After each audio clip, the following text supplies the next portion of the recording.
Los guardias lo encontraron escondido bajo una villa abandonada en las afueras de Roma, agazapado en una bodega, que olía a moho y vinagre derramado. En su mano temblorosa sostenía un pequeño frasco de vidrio, un veneno. Apenas tenía 20 años. Era Esporo. Una vez vestido como una emperatriz, una vez casado con el gobernante del mundo romano, y ahora a pocos momentos de quitarse la vida, antes de enfrentar lo que el nuevo emperador había planeado para él, dentro del Coliseo. A la mañana siguiente, la orden de ejecución ya estaba escrita. No una muerte privada, no misericordia. Un espectáculo público. Debía ser arrastrado a la arena, despojado de sus ropas, humillado y asesinado, ante una multitud que vitorearía, como parte de una recreación mitológica destinada a burlarse del recuerdo del propio Nerón. Y para Esporo, la muerte parecía más amable que una actuación más, porque durante los últimos 3 años, a Esporo no se le había permitido existir como ser humano. Lo habían convertido en otra persona, no de forma metafórica, no simbólicamente, física, psicológica y quirúrgicamente. Esta no es simplemente otra historia de crueldad romana, es el acto más extremo de robo de identidad jamás registrado, donde un emperador no robó un cuerpo, un nombre o un título, sino que borró por completo a un adolescente para resucitar a su esposa muerta. Para entender por qué Esporo eligió el veneno en aquella oscura bodega, debemos retroceder 3 años, hasta la noche en que el emperador Nerón asesinó a la mujer que más amaba y decidió que la propia realidad ya no tendría permitido detenerlo. Roma, año 65 después de Cristo. El hombre más poderoso de la tierra acababa de cometer un asesinato. No en la guerra, no mediante una ejecución, sino en sus propios aposentos privados. Popea Sabina, emperatriz embarazada de Roma, yacía agonizando sobre el suelo de mármol. Algunos relatos afirman que Nerón le propinó una sola y violenta patada en el vientre. Otros describen una golpiza tan brutal que los sirvientes podían oír el crujido de los huesos a través de las paredes. Cuando Nerón comprendió lo que había hecho, gritó desesperadamente pidiendo médicos. Pero ni siquiera un emperador podía ordenar a la muerte que se revirtiera. Popea había muerto. Y algo dentro de Nerón se quebró para siempre. Aquello no era un duelo normal. Cuando gobiernas a 60 millones de personas, cuando te crían para creer que has sido elegido por el destino, la muerte de alguien que amas no se siente como una pérdida. Se siente como una ofensa, como una frontera que se atreve a existir en un mundo donde todo lo demás se doblega ante tu voluntad. Nerón se negó a incinerarla. En su lugar, ordenó que el cuerpo de Popea fuera embalsamado con cantidades obscenas de especias importadas, más de las que provincias enteras producían en un año. Su cadáver fue vestido con sus mejores galas y sellado dentro de un sarcófago de cristal para que pudiera contemplarla siempre que quisiera. Los sirvientes informaron que el emperador hablaba con el cuerpo, reservaba un asiento para ella en los banquetes y le pedía opinión sobre asuntos de estado. Por las noches, Nerón no podía dormir sin enormes dosis de vino mezclado con amapola. Despertaba gritando su nombre. La comida había perdido todo sabor, a menos que fuera preparada exactamente como a ella le gustaba. Sus habitaciones fueron conservadas intactas, hasta la posición exacta de un simple cepillo para el cabello. La corte esperó que el duelo pasara. No pasó. Evolucionó. 2 meses después, Nerón comenzó a ver a Popea en todas partes. En el rostro de una esclava que servía vino. En el perfil de la esposa de un senador. Prostitutas aterrorizadas eran arrastradas a los pasillos del palacio, mientras Nerón les sujetaba el rostro y las giraba hacia la luz, buscando algo que no estaba allí. Se encargaron cientos de retratos. Cuando los artistas no lograban capturar su esencia, Nerón caía en ataques de furia. A veces ordenaba palizas, otras veces se derrumbaba llorando. Y entonces, un día, todo cambió. Era finales del año 65 después de Cristo. Nerón estaba revisando nombramientos administrativos, una tarea aburrida que normalmente evitaba, cuando un joven liberto, recientemente ascendido, fue llevado ante él para recibir confirmación oficial. El emperador levantó la vista y se quedó inmóvil. El muchacho no podía tener más de 15 años. Tenía los ojos de Popea. No unos ojos parecidos, no un vago parecido. Los mismos enormes ojos oscuros, rodeados de largas pestañas, la misma delicada estructura ósea, la misma inclinación inconsciente de la cabeza cuando se sentía nervioso. Incluso las mismas raras motas color ámbar en el iris, que brillaban bajo la luz de las lámparas de aceite. Los pergaminos cayeron al suelo mientras Nerón se levantaba de su trono. La corte contuvo la respiración, mientras el emperador rodeaba lentamente al muchacho, tocándole el rostro, levantándole la barbilla, y observando cómo la luz recorría aquellos rasgos tan familiares. Aquello no era ira, era algo peor, en esperanza. ¿Cómo te llamas? Susurró Nerón. Esporo, respondió el muchacho. Me llamo Esporo. En ese instante, Esporo dejó de existir.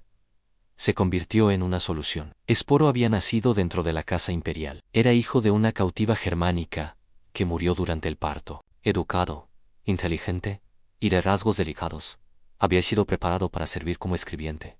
Nada de eso importaba ahora. Durante días, Nerón mantuvo a Esporo recluido en lujosos aposentos junto a los suyos. Artistas lo dibujaban desde todos los ángulos. Médicos medían sus huesos. Tutores escuchaban su forma de hablar. Nerón comparaba obsesivamente cada detalle con las imágenes conservadas de Popía, marcando diferencias y planeando correcciones. A Esporo se le prohibió usar su propio nombre. Los sirvientes recibieron la orden de llamarlo señore. Sus túnicas fueron reemplazadas por vestidos. Los cosméticos sustituyeron al jabón. Su voz fue corregida, suavizada y remodelada. Y entonces, Nerón tomó la decisión. Esporo no solo se parecería a Popea, él se convertiría en ella. Los médicos fueron convocados, los instrumentos preparados. La transformación sería permanente, y comenzaría con sangre. La transformación no empezó con la hoja del bisturí, eso vino después. Primero, Nerón estudió a Esporo como los artesanos estudian el mármol en bruto, no como una persona, sino como una posibilidad. Durante días, el muchacho estuvo confinado en habitaciones junto a las del propio emperador. Nuceudas. Habitaciones lujosas, camas suaves, comida abundante, silencio. La crueldad se escondía detrás del confort. Se convocó a artistas, pintores que habían retratado a Popea en vida. Dibujaron a Esporo desde todos los ángulos, de frente, de perfil, bajo la luz de las velas, en sombra. Después, vinieron los médicos. Midieron la longitud de los huesos, el ancho de los hombros, la forma de la cadera, la mandíbula. Murmuraban ajustes entre ellos. Nerón los observaba a todos, corrigiendo, planeando. Las diferencias eran marcadas con cera roja, demasiado ancho aquí, demasiado duro allí. Nada se consideraba imposible. A Esporo se le prohibió usar su propio nombre. Los sirvientes recibieron la orden de llamarlo Domina, mi señora. Sus túnicas desaparecieron durante la noche. En su lugar, llegaron sedas fluidas, en los colores favoritos de Popía: violeta pálido, oro suave, rosa. Vestidos diseñados para ocultar la estructura ósea, suavizar la silueta, engañar al ojo. Cada mañana, los sirvientes aplicaban maquillaje. No las austeras marcas de los hombres romanos, sino las elaboradas máscaras, reservadas a las mujeres nobles. El polvo endurecía su piel. El pigmento moldeaba mejillas, que no estaban hechas para esa forma. Y siempre, Nerón observaba, corregía la postura, ajustaba los gestos, lo detenía a mitad de una frase. Luego vino el entrenamiento de la voz. Horas cada día, Esporo repetía frases en voz alta. Su voz era empujada hacia arriba, suavizada, remodelada. Los tutores corregían el ritmo, alargaban las vocales, controlaban la respiración. Más lento, más ligero, otra vez. Así, casi. Cada desviación era anotada, cada fallo, recordado. Y lentamente, algo peor que el dolor comenzó a surgir. Esporo dejó de hablar si no le hablaban. Dejó de comer si no se lo indicaban, porque ya comprendía. Esto no era un disfraz, no era una actuación, era permanente. Los médicos fueron convocados, no en secreto, sino abiertamente. Nerón hablaba del procedimiento con entusiasmo, como un artista describiendo una obra largamente imaginada. A la operación no solo eliminaría la masculinidad. En Roma ya existían los eunucos. Eso no era suficiente. Esto sería una creación. A los médicos se les prometieron recompensas inimaginables, tierras, riqueza, protección. También se les recordó la alternativa. Negarse significaba muerte. Fallar significaba muerte. Los procedimientos que diseñaron iban más allá de todo precedente. Cambios irreversibles destinados a aproximar el cuerpo a una forma femenina, tan fiel como la medicina romana permitía. La noche antes de la cirugía, Nerón visitó a Esporo a solas. Llevaba una pequeña caja de madera. Dentro estaba el anillo de bodas de Popea, una esmeralda enorme rodeada de perlas. Nerón tomó la mano de Esporo y le deslizó el anillo. Le quedaba grande. Mañana, dijo suavemente, renacerás. Por fin serás quien estabas destinado a ser. Y yo te amaré, como la amé a ella. Esporo habló por primera vez en horas. Dolorá. Por un instante, algo humano brilló en los ojos de Nerón. Luego desapareció. El nacimiento siempre duele, respondió, pero la belleza vale la pena. La cirugía duró horas. La historia romana nos ahorra los detalles, pero no los sonidos. Los gritos atravesaban el ala médica, más allá de los muros de piedra. Los sirvientes contaban el tiempo, por cuanto podían seguir escuchándolos. Nerón esperaba afuera. No paseaba con ansiedad, paseaba con anticipación. Hablaba a la puerta, animaba a Anne, reaseguraba, como un padre, esperando el nacimiento de un hijo. Cuando terminó, Esporo no despertó durante días. La recuperación tomó meses. La infección era constante. La fiebre iba y venía. Su cuerpo tuvo que reaprender funciones básicas. Durante todo ese tiempo, Nerón permaneció cerca, ajustando dosis de dolor, inspeccionando vendajes, leyendo en voz alta los poemas favoritos de Popía. Por las noches contaba historias en recuerdos que Esporo nunca vivió, pero que ahora se esperaba que recordara. Las líneas entre pasado y presente comenzaron a borrarse, entre quién era Esporo y quién estaba siendo forzado a ser. Cuando finalmente pudo caminar de nuevo, el entrenamiento continuó sin descanso. Los tutores lo instruyeron en el movimiento. Pasos más pequeños, mirada baja, un balanceo suave, manos entrenadas para servir vino con delicadeza, reclinarse correctamente en los banquetes, gesticular sin autoridad. Las lecciones de voz se intensificaron, a más alta, más suave, respiración controlada, una y otra vez. El vestuario siguió, no ropa, sino réplicas. Las costureras reconstruyeron los vestidos más icónicos de Popía, a partir de patrones preservados. Los joyeros adaptaron sus joyas al cuerpo alterado de Esporo. Sus perfumes fueron recreados con los mismos aceites, raros traídos de todo el imperio. Nada nuevo, nuevo en todo copiado, incluso la memoria. A Esporo se le dio la historia de Popía para estudiarla en su infancia, sus amigos, sus amantes, sus opiniones. Cuando Nerón recordaba, Esporo debía responder como si también recordara. Cualquier duda traía silencio, y el silencio era peligroso. 6 meses después de la cirugía, Nerón presentó su creación, una cena privada, solo con sus aliados más cercanos. Cuando Esporo entró en la sala, las conversaciones se detuvieron, las copas quedaron suspendidas en el aire. El parecido era inquietante. Bajo la luz de las lámparas, con el maquillaje perfectamente aplicado, Esporo se parecía de forma perturbadora a la emperatriz muerta. La forma de moverse, la expresión, la sonrisa ensayada. Nerón observaba sus reacciones con atención. Sujetaba a Esporo de manera posesiva, presentándolo, sin ironía, mi amada Sabina. Los cortesanos entendieron las reglas y obedecieron. Los cumplidos se multiplicaron. Se hicieron preguntas. La risa llenó la sala. La realidad se doblaba bajo el instinto de supervivencia, pero no perfectamente. Algunos notaban las manos ligeramente demasiado grandes, los hombros un poco demasiado anchos, la voz quebrándose ocasionalmente bajo la tensión, y peor aún, momentos en los que el verdadero Esporo emergía, no una observación aguda, un comentario seco, una tristeza que no tenía nada que ver con Popía. Cada vez que eso ocurría, Nerón se retiraba en frío, distante, y el mensaje era claro: actúa mejor, o serás reemplazado. El anuncio de la boda llegó después. A principios del año 67 después de Cristo, el emperador de Roma se casaría con la novia, Sabina. Los preparativos avanzaron con una normalidad aterradora. Los sacerdotes prepararon sacrificios. Los organizadores consultaron la ley matrimonial. Se enviaron invitaciones a todos los senadores y magistrados de Roma. La ceremonia siguió la tradición al pie de la letra. Esporo llevaba el velo azafrán de una novia romana. Se firmaron contratos, se transfirieron bienes, se pronunciaron votos. Nerón lo cargó en brazos al cruzar el umbral, como exigía la costumbre. El banquete fue de una escala obscena en pavos reales, vino de las reservas imperiales, música sin pausa. Los poetas compusieron versos alabando la unión. Llegaron regalos en joyas, amuletos de fertilidad, objetos domésticos. Todos sonreían, en todos aplaudían, porque todos entendían la verdad. En esto no era amor, no era matrimonio, era la erosión final de un adolescente, convertido en algo completo, frente a un imperio demasiado asustado para mirar hacia otro lado. Y lo peor aún estaba por venir. El matrimonio no trajo estabilidad, consolidó la prisión. Desde el día de la boda, Esporo dejó de existir incluso en privado. No había momentos fuera del escenario. Cada mañana comenzaba igual. Los sirvientes entraban en las habitaciones preservadas de Popía y lo despertaban como si despertaran a la propia muerta.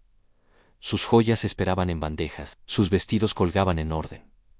Exacto. Incluso el aroma de la habitación, incienso, mirra, aceite de rosas, había sido recreado para imitar la memoria. Peinado, maquillaje, gestos corregidos. No había un espejo lo suficientemente grande como para mostrar todo su cuerpo, solo fragmentos en una boca que no era suya, unos ojos entrenados para suavizarse, unas manos aprendiendo a moverse con delicadeza suficiente para ser creíbles. Nerón insistía en una inmersión absoluta. Esporo no comía como él mismo, no hablaba como él mismo, no dormía como él mismo. Se esperaba que respondiera no solo como mujer, sino como Popea. Cuando Nerón lo tomaba en privado, no exigía afecto, exigía precisión.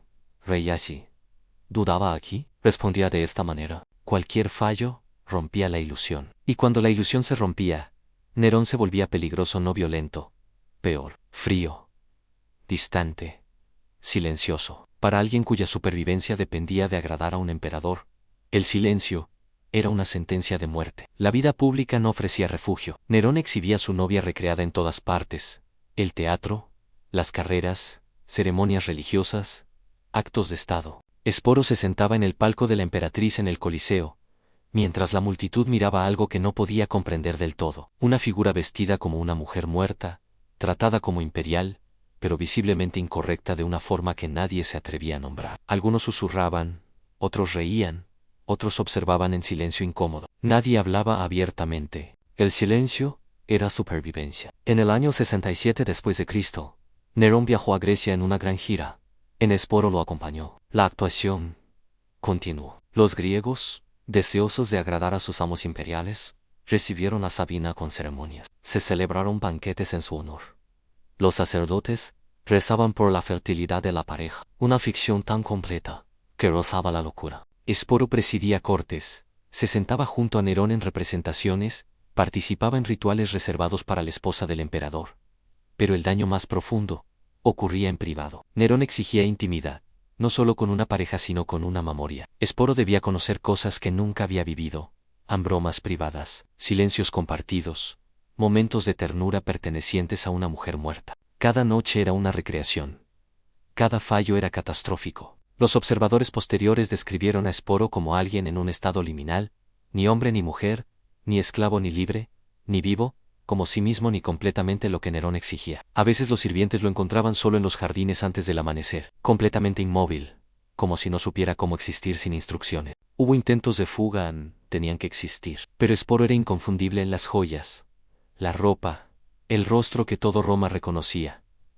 El único intento registrado terminó rápidamente. Quienes lo ayudaron fueron capturados y crucificados en el patio del palacio. Sus cuerpos quedaron a la vista de Esporo desde su ventana. Un mensaje en escapar conduce al sufrimiento compartido. Después de eso, Esporo dejó de intentarlo. La bondad del emperador. Nerón, en su locura, realmente creía haber resucitado a su amor. Protegía a Esporo con ferocidad, lo colmaba de regalos, hablaba de devoción, mostraba momentos de una ternura aparente. Para los demás, parecía amor. Pero el amor no puede existir donde la identidad ha sido destruida. Lo que Nerón amaba no era una persona, sino un reflejo. Con el tiempo, el daño se hizo evidente. Los sirvientes reportaron comportamientos extraños. Esporo comenzó a referirse a sí mismo como Popea, incluso cuando Nerón no estaba presente. Hablaba con los espejos, a veces con dos voces, una suave, otra familiar, ninguna completamente real. La mente del muchacho se adaptó como pudo, rompiéndose.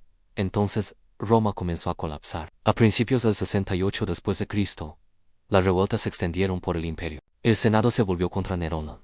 La guardia pretoriana lo abandonó. De repente, el hombre que gobernaba el mundo no tenía a dónde ir. Cuando Nerón huyó de Roma en la oscuridad, Esporo lo acompañó. Incluso mientras el imperio se derrumbaba, Nerón se negó a abandonarlo. Los testigos describieron al emperador aferrándose a Esporo en los últimos días, llamándolo mi único amor, mi resurrección, suplicándole que murieran juntos, como amantes trágicos de un mito. Cuando llegó la noticia de la captura inminente, Nerón eligió el suicidio, pero incluso entonces, la representación no terminó. Pidió a Esporo que comenzara el ritual de lamentos, como Popía habría llorado su muerte. Mientras Nerón presionaba la daga contra su garganta, sus manos comenzaron a temblar. Fue Esporo quien guió la hoja. Default, quizás el único acto de misericordia que cualquiera de los dos conocería. Nerón murió, y Esporo finalmente quedó libre. O eso debería haber sido. Pero la libertad nunca llegó. En su lugar, el propiedad simplemente cambió de manos. Sin Nerón, Esporo se convirtió en un símbolo, una curiosidad, un trofeo. Galba, el siguiente emperador, lo mantuvo en el palacio, pero lo ignoró. Durante meses, Esporo permaneció en una ambigüedad total. Han todavía vestido como mujer, todavía llamado Sabina, pero ya no el centro de atención. Cuando Galba fue asesinado, pasó a Otto An. Él había conocido a la verdadera Popea, su esposa. Esporo fue inquietante. Algunos sugieren que consideró casarse con él en quizás resurrección, quizás venganza. Su reinado terminó rápidamente. Suicidio tras la derrota militar. Luego vino Vitelio. Y con él el final. Vitelio no tenía interés en la ilusión. Para él, Esporo era entretenimiento. El anuncio fue directo en Esporo. Aparecería en el Coliseo, no como imperatriz, sino como víctima. Reenactuaría el mito de Proserpina secuestrada, violada y asesinada. Arrastrado a la arena, violado públicamente y luego ejecutado. Para el entretenimiento de Roma. Cuando Esporo supo lo que le esperaba, algo enterrado profundamente emergió en la elección. En lugar de someterse a una última actuación, eligió la muerte. Las fuentes difieren en veneno, venas abiertas. Lo importante es que fue su decisión. A los aproximadamente 20 años, Esporo puso fin a su vida no como Popea, no como Sabina, sino rechazando la última erosión. La historia de Esporo no es solo la crueldad de Nerón, es una advertencia de lo que ocurre cuando el poder se obedece sin conciencia, cuando la verdad es reemplazada por la actuación, cuando una sociedad entera elige la comodidad por encima de la humanidad. Cientos participaron en médicos, tutores, cortesanos, sacerdotes, funcionarios. Todos eligieron la supervivencia a costa de la existencia de un muchacho. El verdadero Esporo se ha perdido para siempre. No conocemos sus sueños, su humor, sus miedos antes de que Nerón lo notara. Esa persona fue borrada tan completamente que incluso su nombre podría haber sido una burla. Pero en el último momento, cuando el imperio exigió un papel final, él se negó. Y en esa negativa recuperó lo único que jamás pudo pertenecer a otro, su agencia.